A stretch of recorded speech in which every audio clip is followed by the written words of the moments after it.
কিভাবে? আলিফ লাম মিম জালিকাল কিতাব লা রাইবা ফি। আলিফ লাম মিম, ওই আলিফ লাম মিমটাই জালিকাল কিতাব, জালিকা ওইটাই, জালিকা মানে হচ্ছে ওইটা, হাজা মানে হচ্ছে এইটা, এন্দা মানে হচ্ছে ভেতরে, ফি মানে হচ্ছে মধ্যে। জালিকাল কিতাব, কাল কিতাব, একমাত্র কিতাবই ওইটা। কোনটা? আলিফ লাম মিম। আলিফ লাম মিম হচ্ছে কিতাব। কিন্তু এইটা তো বলে নাই যে মৌলভী সাহেবরা, মুফতি সাহেবরা, এমদাদিয়া লাইব্রেরি, হামিদিয়া লাইব্রেরি, শক লাইব্রেরি, এরা যেটা ছাপাইছে এইটা কিতাব। কোরআন তো এটা বলে নাই। কোরআন বলেছে জালিকাল কিতাব লা রাইবা ফি, কোনো সন্দেহ নাই, কোনো সন্দেহ নাই। এই কিতাবের মধ্যে হুদাল্লিল মুত্তাকিন, মুত্তাকির জন্য হেদায়েত। এখানে কিন্তু বলে নাই হুদাল্লিন নাস, হুদাল্লিল ইনসান, হুদাল্লিল আমানু, বলে নাই। বলেছে হুদাল্লিল মুত্তাকিন, মুত্তাকির জন্য হেদায়েত। মুত্তাকিকে, মুত্তাকির সাথে আল্লাহটা কিতাব, তার জন্য হেদায়েত। মুত্তাকির জন্য আলিফ লাম মিম, এই কিতাবটা হচ্ছে হেদায়েত, মানুষের জন্য না। আপনি তো অন্তরে মানুষই হয়ে পারেন না। মুত্তাকি তো অনেক উঁচু স্তর, অনেক উঁচু স্তর। মানুষই তো অন্যায়, মুত্তাকি হইবেন কই থেকে? আমানু অন্যায়, মুত্তাকি কই থেকে হইবেন? মুত্তাকি কে? মুত্তাকি শব্দের অর্থ কি? মুত্তাকি শব্দের অর্থ হচ্ছে যে জাহের এবং বাতেনকে পবিত্র করতে পেরেছে, যে যার মন এবং নফস দুইটাই পবিত্র, যার মন এবং দেহ দুইটাই পবিত্র, জাহের এবং বাতেন যার পবিত্র, তাকে বলা হয় মুত্তাকি। আর মৌলভী সাহেবরা মুত্তাকির অর্থ করে খোদা ভীরু, খোদারে ভয় পায়। ভয় তো ভামু দেখলে পরে, যারে দেহি নেই হ্যারে কি ভয় ভামু? কথা শুনলে, ক্ষমতা সম্পর্কে জানলে, তাইলে সে। তাহলে এই মুত্তাকির সাথে, মুত্তাকির জন্য হেদায়েত। এখন বইকে কি কিতাব বলা হয়েছে কখনো? কখনোই না। তাহলে কিতাব কি? সুফির দরবারে কি এই দর্শন ভিত্তিক আলোচনা হয়? না। মসজিদের মিম্বরে হয়? না। ইমাম সাহেব নিজেই তো জানে না, হ্যাঁ কিতাব পড়তে পড়তে হ্যাঁ শেষ, দাঁত পড়ে গেছে, তাও হ্যাঁ কিতাব মুখস্থ হয় না। আর কিতাবের ঠেকি দেয়া থুইছে। আল্লাহ কইছে আলিফ লাম মিমটাই কিতাব। আল্লাহ কইতেছে আলিফ লাম মিমটাই হচ্ছে কিতাব। ওখানে হ্যাঁ কয় মেশকাত শরীফ এইটা কিতাব, বাইহাকি শরীফ এইটা কিতাব, আশরাফি সাহেব লিখছে এইটা কিতাব, খন্দকার সাহেব লিখছে এইটা কিতাব।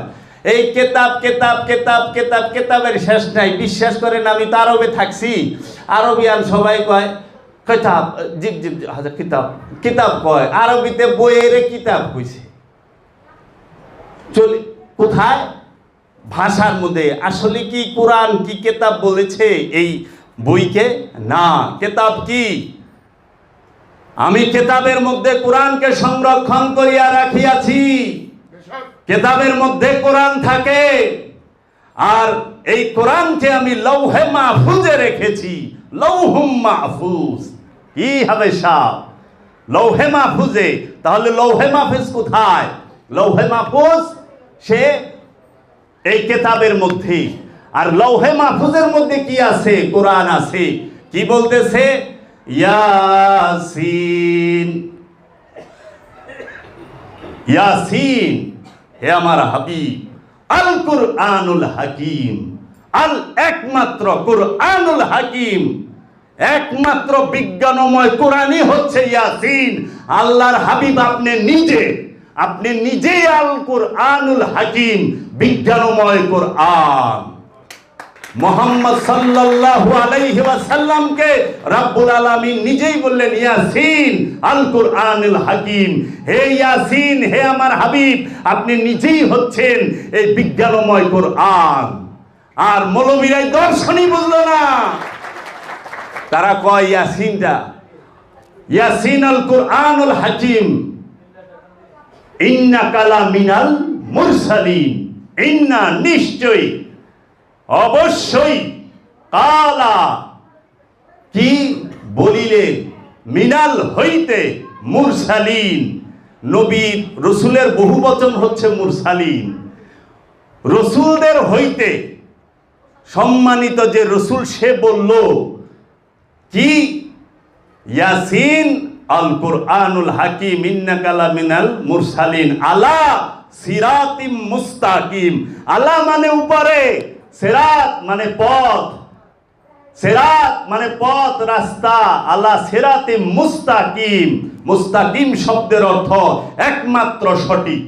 সঠিক হচ্ছে, সঠিককে আরবিতে বলে মুস্তাকিম। আলা সিরাতিম মুস্তাকিম, এইটাই একমাত্র সঠিক পথ। কোনটা? ইয়াসিন। মুহাম্মদ সাল্লাল্লাহু আলাইহি ওয়াসাল্লাম নিজেই হচ্ছেন সিরাতিম মুস্তাকিম। মুহাম্মদ সাল্লাল্লাহু আলাইহি ওয়াসাল্লাম হচ্ছেন নিজেই কুরআনুল হাকিম। ইয়াসিন আল কুরআনুল হাকিম আলা সিরাতিম মুস্তাকিম। এই কিতাব কি বলতাছে? আলিফ লাম মিম যালিকাল কিতাব লা রাইবা ফি হুদাল লিল মুত্তাকিন। মুত্তাকির জন্য হেদায়েত। তাহলে কিতাব বলা হইল কাকে? আলিফ লাম মিমকে। অনেক মৌলবী সাহেব আলিফ লাম মিমের অর্থ করছে ইহা আমাদের জানা নাই, আল্লাহ ভালো জানেন। আবার কেউ লেখছে যে ইহা সর্ববিষয়ে আল্লাহ ভালো জানেন। আচ্ছা, আবার কেউ লেখছে যে এটা কোনো মানুষের জানা নাই। ঠিক আছে, জানা নাই, কেমনে মানুষের জানা থাকবো? হুজুরে জানে না, মানুষে কেমনে জানবো? পাগলের কথা, হুজুরে জানে না। কয় তাহলে এটা ওলি আল্লাহরা জানে।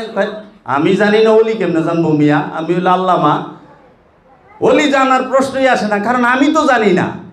আমি জানলে ওলি জানতো। আচ্ছা, তাহলে রসুল জানে? না না, রসুলের এটা খবর নাই। তাহলে রসুলের জানা নাই, পীর সাহেবের মুখস্থ নাই, হুজুরের পাতা নাই, মালুম কার? আল্লাহ। তা আল্লাহরই যদি মালুম হয়, এটা পাঠানের ঠেকা ছিল কি?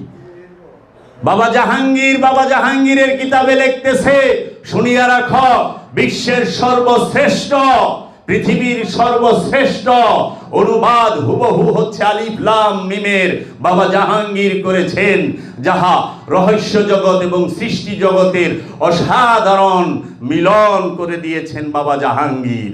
যেইটা এই আলিফ লাম মিমের ব্যাখ্যার বেলায় বাবা জাহাঙ্গীর এমন এক নিরপেক্ষ ইসলাম গবেষক, বাবা জাহাঙ্গীর এমন এক মহামানব যে সে তার আপন চাচা, যার কথা কুরআনুল মাজিদে প্রায় শতবার লেখা হয়েছে, শাহ সুফি সদরুদ্দিন আহমদ চিশতি বাবার কথা, সেই আপন চাচাকেও ছাড় দেয় নাই। কারণ সদরুদ্দিন আহমদ চিশতি বাবায় কুরআন দর্শনে বলেছেন আলিফ লাম মিম, আলিফের উপরেও মদ রয়েছে, লামের উপরেও চিরস্থায়ী মদ রয়েছে, মিমের উপরেও চিরস্থায়ী মদ রয়েছে। এর জন্য টাইনা ভরণ লাগে, এক আলিফ, দুই আলিফ, তিন আলিফ টানতে থাকো, এই টানিয়া পড়ো। এই চিরস্থায়ী মদ আলিফ লাম মিম মানে হচ্ছে আলে মোহাম্মদ, বোঝানো হয়েছে। কিন্তু ব্যাখ্যা কেন দিছে? কারণ আলিফের উপরে চিরস্থায়ী মদ রয়ে গেছে, এর জন্য আলে মোহাম্মদ হচ্ছে চিরস্থায়ী। বাবা জাহাঙ্গীর ওইখানেই থাপা দিয়া ধইরা বইছে, চাচা যান, আলিফ লাম মিমের উপরে মদ লাগাইছে হাজ্জাজ বিন ইউসুফ, আল্লাহ দেয় নাই, মহানবী দেয় নাই, মাওলা আলী দেয় নাই, দিছে ইসলামের সবচেয়ে বড় কুখ্যাত হিটলার, যে মক্কা আক্রমণ কইরা শত শত হাজি গো কুবায়া কাইটা আবে জমজম কূপে ফালাইছে। যেই হাজ্জাজ বিন ইউসুফ কাবা আক্রমণ কইরা কাবাকে ভাঙ্গা মাটির সাথে লেভেল টু দ্য গ্রাউন্ড করে দিয়েছে, মাটির সাথে সমান করে দিয়েছে। এই হাজ্জাজ বিন ইউসুফের আক্রমণে অসংখ্য মুসলমান হাজিগণ ইন্তেকাল করেছে। সেই হাজ্জাজ বিন ইউসুফ সে কি করেছে? কোরআনের মধ্যে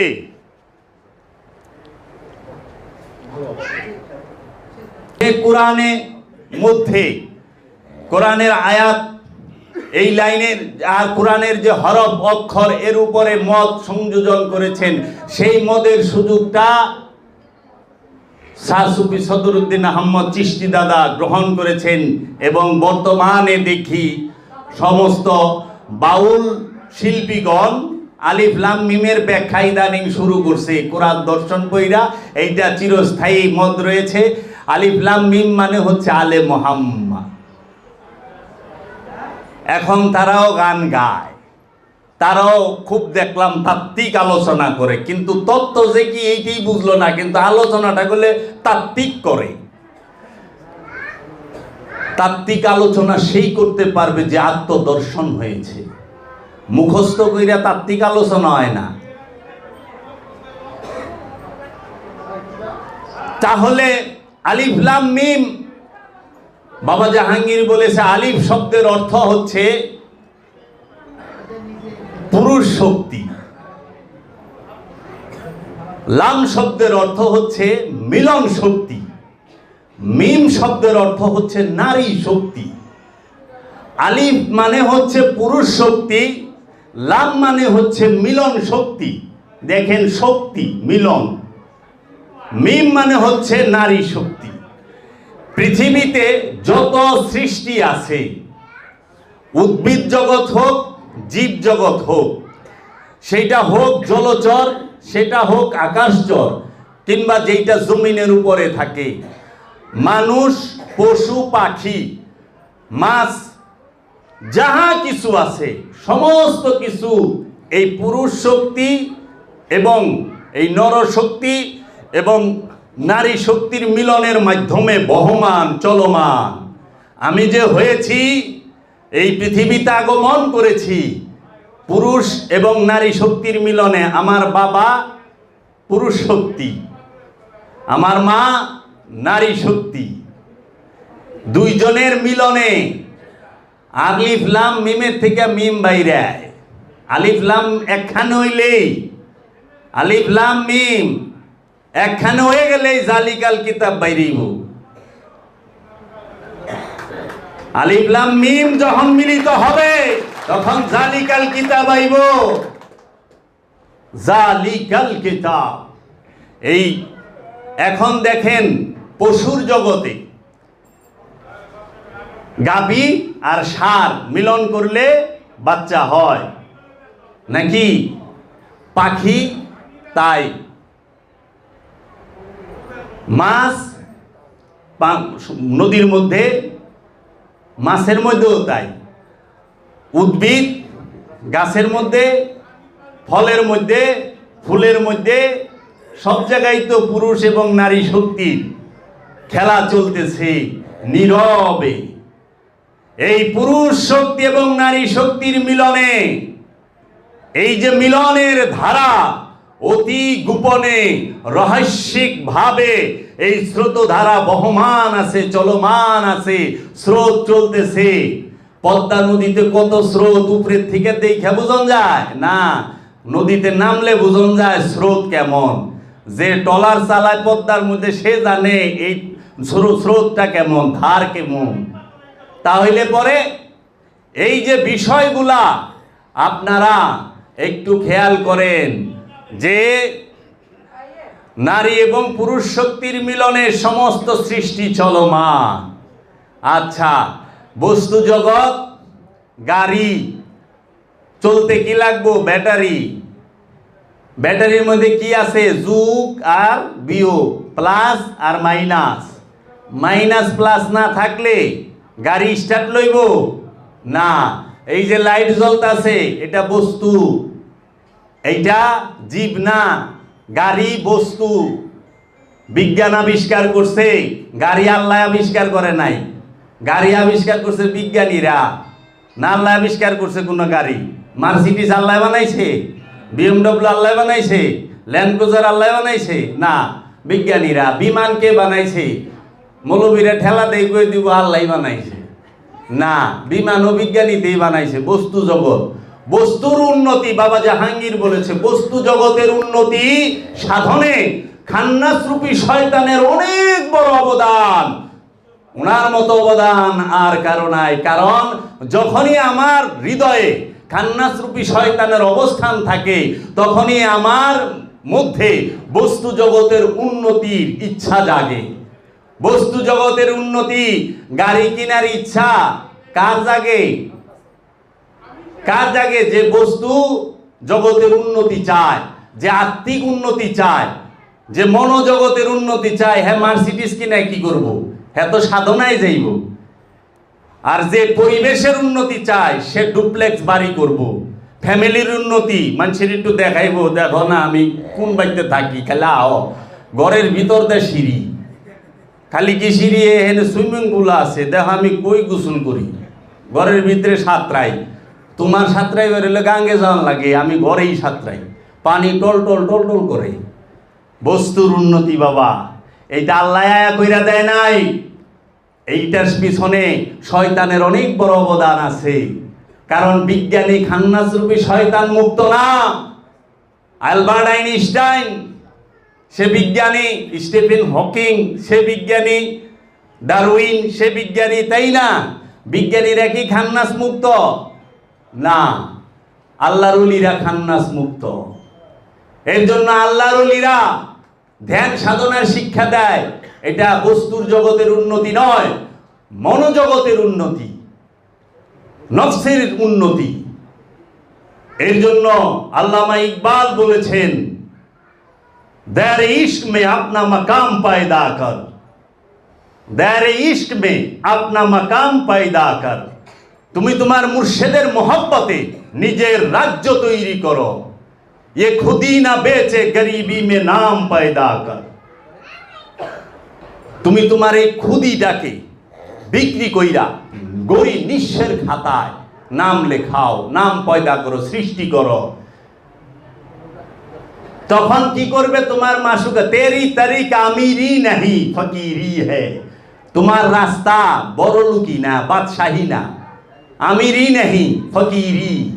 ফকিরি, তোমার রাস্তাটা হলো ফকিরি। তুমি আমির হইবার লেগা ঘুরো কে?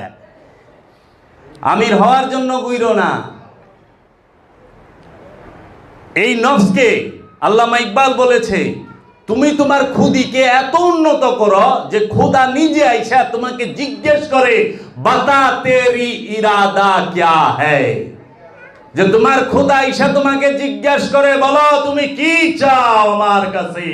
যখন একজন সাধক চরম রাজ্য অবস্থান করে, তাসাব্বুরে শায়েখ, নিরিকে শায়েখ, বরজাকে শায়েখ, ধ্যানে মুর্শিদ, খেয়ালে মুর্শিদ, হুশে মুর্শিদ, মুর্শিদের ধ্যান করতে করতে করতে করতে যখন সে চরম মিলনের রাজ্যে উপস্থিত হয়, তখন তার মাসুক আইসা সামনে দাঁড়ায় যায়। সেই আল্লাহ রাব্দুহু, সেই খিজির আলাইহিস সালাতু ওয়াস সালাম, সেই দয়াল মুর্শিদ বাবা জাহাঙ্গীর এসে দাঁড়ায় যায়, দাঁড়ায় বলে, বলো তুমি কি চাও আমার কাছে। তুমি যা চাইবা তুমি তাই পাইবা, তুমি কি চাও। তাহলে সেই সাধন, সেই শিক্ষা। তাহলে আলিফ লাম মিম, নারী শক্তি পুরুষ শক্তি, এই দুই শক্তি বস্তু জগতেও আছে, জীব জগতেও আছে। আর্থিং আর কারেন্ট দুইটা একখান হইলে লাইট জ্বলে। আর্থিং সরাই দেন, লাইন দিয়ে দেন, জ্বলবো না। আবার আর্থিং দেন, লাইন সরান, জ্বলবো না। নেগেটিভ পজিটিভ থাকতে হবে। তো বস্তু জগৎও নেগেটিভ পজিটিভের ভিতরে দৌড়াচ্ছে। আর জীব জগৎ নারী এবং পুরুষের মিলন, এই ধারাবাহিকতায় এই সৃষ্টি জগৎ, জীব জগৎ বহমান, চলমান সমস্ত কিছু। আর সেই আলিফ লাম মিমেরে হেরা যে কোথায় লই আইছে, আহা, ওই যে কিতাবের বইয়ের কিতাব বানায় ফেলাইছে। যদি জিজ্ঞেস করি, মহানবী যখন হেরা পর্বতে ধ্যান সাধনা রত, তখন রুহুল আমিন আসলেন। ওই সময় কোনো কিতাব আসিল? কেউ বই পড়ছে? কোনো সাহাবি কইয়া পারবো যে অমুক সাহাবি অমুক স্কুলে পড়ছে, অমুক কলেজে পড়ছে, অমুক ইউনিভার্সিটিতে পড়ছে, অমুক মাদ্রাসায় পড়ছে? আরে মাদ্রাসার জন্ম তো মহানবীর দর্শনকে ফলো করে। ইসলামকে কেন্দ্র করে, ধর্মকে কেন্দ্র করে মাদ্রাসা, তাই না? তো ধর্মেরই তো আগমন হয় নাই মহানবীর আত্মপ্রকাশের আগে। তাহলে মাদ্রাসা কই থেকে থাকবো? মাদ্রাসা থাকলে তো পড়ালেখা শিখবেন, স্কুল থাকলে তো পড়ালেখা শিখবেন, গুরু থাকলে তো শিখবেন। গরুর কাছ থেকে পড়ালেখা শিখন যায়? গুরু আর গরু পার্থক্য আছে। গুরু হইল যে, গু মানে অন্ধকার, রু মানে আলো, যে অন্ধকার থেকে আলোর পথে নেয় সে হচ্ছে গুরু। আর গরু হইল যার সামনে যা কিছু দিবে হ্যাঁ গাঠি বইরা নিব না, সব খায় আলাইব, এ হইল গরু। গরুর নাকে গোলাপ ফুল ধরবেন, আদাব জিবলাটা বাইর কইরা বাস একটা মুরান দিব, গোলাপ ফুলটা লয়ে যাইব, চা বায়া খায় আলাইব আপনার সামনে। আপনি ফেল ফেল করে চায় দেখবেন করলো কি, আমি ধরলাম নাকের সামনে, তুই গ্যারানটা নে দেখ গোলাপ ফুলের গ্যারানটা কত সুগ্রান, কত সুন্দর। ও কি করলো, গ্যারান নিবেন না যায় ও পুরা গোলাপি খায় আলাইলো। এটা কি কারণ? গরু গ্যারান নিবার উপযুক্ত না, গরু খালি খাইব, গরু খাওয়ানোর উপযুক্ত। এর লেগে গরুরে খাওয়ান দিবেন, গ্যারান দিবার যায় না, খবরদার। তো গুরু আর গরু এর মধ্যে বিশাল তফাৎ। এখন পথ প্রদর্শক গরুতে হয়ে গেছে, গুরু তো নাই। গরু অহনে পথ দেখাইবার লইছে, হবে না। কারণ মাওলানা রুম বলেছে, এক কানা যদি, এক অন্ধয় যদি আরেক অন্ধরে পথ দেখাইবার যায়, দুইটাই গর্তে পড়ে, দুইটাই গর্তে পড়ে। তো হ্যাঁ নিজেই অন্ধ, আবার যে শিষ্য লইছে তারও অন্ধ, জন্মান্ধ। একটা জন্মের পরে আয়া অন্ধ হইছে, আরেকটা জন্মের আগের থেকেই অন্ধ। দুই অন্ধয় অহনে পথ দেখাইবার লইছে, হবে না। কিতাব কোনোদিন বই নয়।